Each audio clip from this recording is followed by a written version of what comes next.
बहू तुम्हें अलग घर की जरूरत क्या है? मम्मी जी सामान की लिस्ट बना दी है। ये कुछ जरूरी सामान है जो मंगवाना है। कोमल ने लिस्ट अपनी सास रंजना जी के हाथ में थमा दी। रंजना जी ने चश्मा ठीक किया और गहरी नजरें गड़ा के हर सामान पढ़ा। फिर पेन लाने को कहा। ये दाल 2 किलो की क्या जरूरत है? 1.5 किलो ही बहुत है। और ये मूंगफली, वो भी आधा किलो ज्यादा है। ये भी कम करो। 5 किलो घी। बहू, तू तो इस घर को ही डुबो देगी। पैसे क्या पेड़ पर उगते हैं जो इतना सामान लिख दिया? मैं नहीं हूँ हो तो तू तो इस घर को ही बेचकर खा जाए। तुझे क्या पता कितनी मुश्किलों से मैंने ये घर बनाया है। इसका एक एक सामान सजाया है। तेरी तरह राशन पर इतना पैसा फूकती तो ये घर ना बना पाती। लेकिन मम्मी जी, मूंग की दाल पापा जी की सेहत के लिए अच्छी रहेगी तो पचाने में भी आसानी होगी। और मूंगफली तो रोज खाना चाहिए, इससे प्रोटीन मिलता है। अब मूंगफली बादाम से तो सस्ती ही आती है। और अभी सर्दियों में आप लड्डू तो बनाओगे, इसलिए इकट्ठा घी सस्ता पड़ेगा। अब 1-1 किलो घी तो महंगा ही पड़ेगा। कोमल ने समझाना चाहा, तभी रंजना जी फिर से गुस्सा करने लगती है। तू अपनी गणित अपने पास ही रख। इकट्ठा घी लाना भी महंगा होगा। और तू मुझसे बहसबाजी मत कर। ये घर मेरा है तो मेरे हिसाब से ही चलेगा। जिस तरह सामान हर महीने आता है उसी तरह से आएगा। तू मेरी रसोई में ज्यादा दखलंदाजी मत किया कर। अपना खाना बना और मुंह बंद रखा कर। रंजना जी के कहने के बाद कोमल फिर से चुप हो गई। फिर ये पहली बार तो नहीं हुआ है कि उसको इस तरह से डांटा गया हो। रंजना जी की तो आदत ही सी हो गई है। वो अपनी बहू को अपने पैरों की जूती समझती है और उसकी बिल्कुल भी कदर नहीं करती। हर समय ताने देना, अपमान करना उनकी आदत में है। कोमल भी कुछ तो संस्कारों की वजह से सब सहन कर रही थी और कुछ उसकी मजबूरी थी। उसका पति मुकेश ज्यादा कुछ कमाता नहीं था। ससुर प्रकाश जी की तो सरकारी नौकरी थी, पर मुकेश ज्यादा नहीं पड़ा तो उन्होंने ही एक बिजली की छोटी सी दुकान खुलवा दी। बस वो उसी पर सुबह शाम बैठता था। पर कमाई इतनी भी नहीं थी कि दोनों जनों का पेट भी भर सके। घर का सारा मोटा खर्चा मुकेश के पापा ही उठाते थे, इसलिए वो और कोमल उनसे दबकर रहते थे। उसके अलावा रंजना जी की घर में तूती बोलती थी तो पूरे घर को अपनी उंगली पर रखती थी और सब घर वालों को नचाती थी। रंजना जी के एक ही बेटा है। मुकेश पढ़ाई में ठीक ही था तो ज्यादा ऊंची पढ़ाई नहीं कर पाया और घर पर ही रहा। अब भला बेरोजगार लड़के से कौन अपनी लड़की की शादी करता। रंजना जी ने जिद की और एक दुकान किराए पर ली और उसमें ही बिजली का सामान भर दिया, ताकि इसी बहाने मुकेश व्यस्त तो हो रहे। शादी तो उनको भी बेटे की करनी थी। कोई भी लड़की वाला आता तो वो यही कहती कि एक ही बेटा है हमारा, आगे पीछे जो भी है सब इसका ही है, कमाई का तो क्या है। दुकान तो चल रही है और मेरे पति की भी सरकारी नौकरी है। बुढ़ापे में हमें तो पेंशन मिलेगी तो आपकी बेटी पर भार नहीं आएगा। वो हमारी जिम्मेदारी से तो मुक्त रहेंगी। इतना बड़ा घर भी है और रहने वाले हम 3 लोग हैं। आपकी बेटी आएगी तो हमारे घर पर राज ही करेगी। ये घर सोना चांदी सब उसका ही होगा। कोमल के पिता ने ये सब सुना तो उन्हें लगा कि उनकी कोमल तो इस घर पर राज ही करेगी, इसलिए उन्होंने हामी भर दी। कोमल को ये रिश्ता पसंद नहीं था, पर उसकी बड़ी बहन मानसिक रोगी थी। पापा मम्मी उसके कारण तनाव में रहते थे। बहुत जगह इलाज करा चुके थे, बहुत सा पैसा भी लगा चुके थे। ऐसे में उनके लिए शादी करना आसान नहीं होगा। पर बेटी की शादी तो करनी ही है और छोटी बहन भी कब तक कुंवारी बैठी रहेगी। सब कुछ सोच समझकर देखभाल करके कोमल के पापा ने हामी भर दी।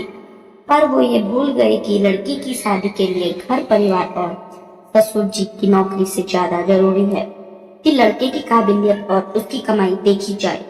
आखिर लड़की को जिंदगी लड़के के साथ ही बितानी है। पति की कमाई हो तो वो सिर उठाकर चल सकती है, गर्व से जी सकती है। कोमल और मुकेश की शादी हो गई। शुरुआती दिन तो अच्छे रहे, पर बाद में उसकी सास ने अपने रंग दिखाने शुरू किए। उसकी सास उसकी हर बात और हर काम में टोका टोकी करने लगी थी, जो उसके लिए असहनीय थी। हर बात में वो ये जताने लगी थी कि उनका पति कमा रहा है तो उसे सोच समझकर खर्च करना चाहिए। कोमल चाय बनाती तो रंजना जी टोक देती, थोड़ा दूध कम डाला कर, दूध आजकल बड़ा महंगा है। कपड़ों पर ज्यादा साबुन मत खिसा कर, तेरे ससुर जी बड़ी मेहनत से कमा कर लाते हैं। ज्यादा देर तक लाइट पंखे मत जलाया कर, अब बिजली का बिल मुकेश को तो नहीं भर देगा। ये टीवी देखना तो लाइट की बर्बादी है, इन सब से कुछ मिलता नहीं है। कोमल का जीना मुश्किल हो गया। वो मायके भी कुछ नहीं कह सकती, क्योंकि उसके मायके वाले वैसे ही बड़ी बेटी की बीमारी से बहुत परेशान थे। कोमल छुपकर आंसू बहा लेती थी। अब सास तो हर रोज ही ये जताती थी कि उस घर उसके पति की कमाई से ही चल रहा है। सच है तो ज्यादा कमाता है, वो सबके सिर पर सवार रहता है। रंजना जी के व्यवहार में कोई सुधार नहीं आया और उधर मुकेश की कमाई भी ज्यादा नहीं बढ़ी थी, इसलिए वो अपना दबदबा बनाए रखती थी। मुकेश सुबह काम गया, रात को घर आता था। वो अपनी पत्नी को कभी नहीं घुमाने या सिनेमा दिखाने भी नहीं ले जाता था, क्योंकि थोड़ी बहुत जो दुकान से कमाई होती थी वो दुकान पर किराया भरने में ही काम आ जाती थी। और ऊपर से मुकेश के पापा अपनी कमाई में से पैसा देते। कोमल का जीवन एक मशीन की तरह था। सुबह जल्दी उठो, सारे काम करो, दिन रात साथ के ताने सुनो। एक खुली जेल में वो सजा काट रही थी, पर उसके मन की सुनने वाला कोई भी नहीं था। वो अकेले में आंसू बहाकर रह जाती थी। मुकेश से क्या कहती, वो तो खुद अपने काम से रात तक घर आता था और सुबह जल्दी जाकर दुकान खोल देता था। कोमल एक दिन खाना बना रही थी तो रंजना रसोई में आकर बोलती है, थोड़ा देखभाल के सामान काम में लिया कर, इतनी महंगाई का जमाना है और ये पापड़ सेकने की क्या जरूरत है। बेकार में ही सलाद काट रही है, कोई चीज मुफ्त में नहीं आती। रोज रोज दाल बनाने की भी क्या जरूरत है। तेरे पापा जी और मैं तो कितना कम खाते हैं। घर में जो सबसे ज्यादा कमाता है, जब वो ही नहीं खाए तो बाकी चीजें बनाने का क्या मतलब। तेरे पापा जी और मुझे ये सब्जी पसंद नहीं है, मत बनाया कर। पहले जो ज्यादा कमाता है उसका ध्यान रखा कर। मुकेश के लिए दुकान टिफिन बेचकर भरने की क्या जरूरत, वो वहाँ दिन भर बैठा ही तो रहता है। कोमल ये सब सुनकर चौंक गई। रंजना जी उसे हर बात में टोका करती और कोमल के मन को यही बात टोकती थी। वो बेहद दुखी रहने लगी। घर का काम तो हो जाता था, उसके बाद कोमल अपने कमरे में ही रहती कि पढ़ाई शादी के कारण अधूरी रह गई थी, जिसे वो पूरा करना चाहती थी। उसने अपनी सास को अपने फैसले के बारे में बताया तो वो भड़क गई। अब भला पढ़ाई लिखाई करके क्या करेगी, शादी तो तेरी हो ही गई तो घर ही संभाल। पर इस मामले में कोमल के ससुर जी ने उसका साथ दिया। तुम्हें क्या है, तुम्हारा काम तो हो जाएगा, उसके बाद बचे समय में ये पढ़ना चाहती है तो क्या बुराई है। हमारा बेटा तो नहीं पढ़ पाया, कम से कम बहू तो पढ़ाई कर लेगी। हो सकता है ये पढ़ाई करके अपने पैरों पर खड़ी हो जाए तो हमारे मुकेश का भी भाग्य खुल जाएगा। ससुर जी की सहमति मिलते ही वो पढ़ाई में जुट गई और उसने अपनी डिग्री पूरी की। डिग्री पूरी करते ही प्रकाश जी ने उसे प्रतियोगी परीक्षा का फॉर्म भरवा दिया और कुछ महीनों बाद कोमल की सरकारी नौकरी लग गई। ये बात उसकी सास को हजम नहीं हुई। पढ़ाई तक तो ठीक था, पर अब बहू नौकरी करेगी तो घर को संभालेगा और वो किस पर राज करेगी। मुकेश अपनी पत्नी की सफलता से बहुत खुश था। वही प्रकाश जी ने बहू को बहुत सारा आशीर्वाद दिया, पर रंजना जी अड़ गई कि बहू नौकरी नहीं करेगी। ठीक है, पढ़ाई करनी, परीक्षा देनी, नौकरी भी लग गई, पर नौकरी करना जरूरी तो नहीं। तेरे ससुर जी कमा रहे हैं, हम खुद भी सिखाएंगे और तुझे तेरे पति को भी खिलाएंगे। मम्मी जी, खाना तो भिखारी को मंदिर के बाहर भी मिल जाता है, पर पेट भरना ही काफी नहीं। उसे कितनी बार दुत्कारा जाता है, भीख के लिए सुनाया जाता है, उसकी हंसी उड़ाई जाती है, उसका अपमान। कोमल ने कहा, मैं भी यही सब सहन कर रही हूँ। मैं इस घर में रहती तो हूँ, खाना भी खाती हूँ, पर वो इज्जत की रोटी नहीं, क्योंकि वो रोटी मेरे पति की मुझे ताने दिए जाते हैं। मैंने सब सहन किया क्योंकि मैं एक तब तक मजबूर थी, अब नहीं मजबूर हूँ। अब मैं भी अपने पैरों पर खड़ी हूँ, मैं इज्जत की रोटी खा सकती हूँ।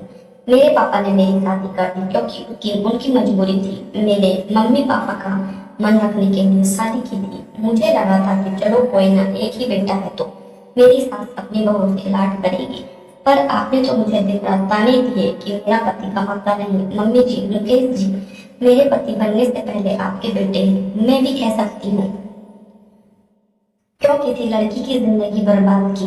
क्या बहू को ताने देने के लिए ही ससुराल लाया जाता है ताकि वो ये सब सहन करती रहे। इन सबके बीच में मेरा क्या दोष है जो मुझे हर बात के लिए सुनाया जाता है? आखिर क्यों? आप मुझे कुछ चीज प्यार से भी तो बता सकती थी। आप मुझे समझा भी सकती थी, कह सकती थी कोई बात नहीं, अभी मुकेश की कमाई कम है तो क्या हुआ, आगे बढ़ जाएगी। ये दिलासा भी दे सकती थी कि अभी तो मैं और तेरे ससुर जी हैं, तो तू किसी बात की फिक्र मत कर, हम सब देख लेंगे, संभाल लेंगे। इन सब से तुझे मुझे कितनी हिम्मत मिलती, मैं आपकी दिल से इज्जत करती, पर अब मैं और नहीं सहन करूंगी। मैं नौकरी करूंगी और अपना अलग घर लूंगी, जहाँ मैं इज्जत की रोटी खा सकूं। ये सुनते ही कोई जवाब नहीं था। वो मन ही मन ग्लानि महसूस कर रही थी कि तभी प्रकाश जी बोले,